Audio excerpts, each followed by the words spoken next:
Greetings, beautiful people. Happy Saturday, bank holiday weekend. Yeah, I was just, as usual, I'm in the park doing my walk, and I just remembered a script from a program that made me laugh. And you know, it was, I'll share it. I don't know if it will go down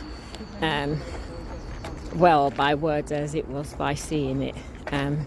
So it was like, it was they were taking off an Oprah Winfrey show, and the subject was absent fathers.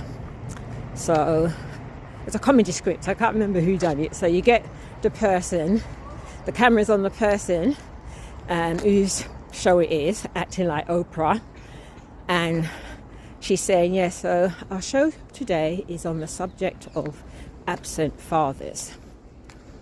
And then as she talks and introduces the show, the camera widens out, and as it widens out, the whole of the circle of chairs for the men them on the subject of absent fathers was empty. and it ends that like, oh sorry, none of them was able to be here today. I thought it was funny. Yeah, they were absent fathers, weren't they? But I remember that, and it made me chuckle.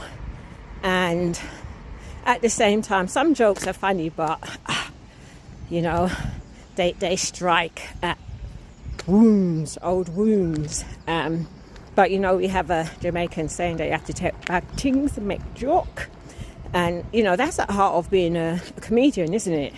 That's what they're doing. And according to psychological research, it's actually healthy when you're able to do that.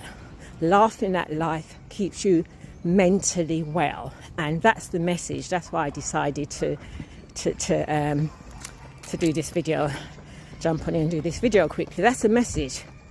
Even during these times when, you know, what's happening in America, it's like, it feels like one nightmare after another. By the time you just about digest, so you don't even get to digest the one nonsense, then there's another, and it's really like incredulous and just crazy. And we can get caught up in that. I do sometimes, but I'm very good at coming out of it as well. So I'll get caught up, say my 2 pennies worth, and then I pull back into peace. Yeah, but that's the word. Just remember to keep your sense of humour, because the corrupt power that be's probably does want, you know, people to feel so demoralised, so defeated, so it can continue with this nonsense, and it thinks maybe unquestioned. So take time to remember to laugh at life, because life is funny as hell, you know, and it's equally tragic, you know. But we got to keep that sense of humour and keep cultivating that peace to seek refuge back in during these times. Because yes, we're in for quite a ride during these times, but you know, I understand a lot about the process of life, and we're not here by accident. Yeah, and history repeats when we don't learn lessons. Fact, even in our personal lives. So it's a time for great learning if we take that opportunity. But like I said, remember to laugh at life, because it's funny as hell. All right, peace, love and light as always.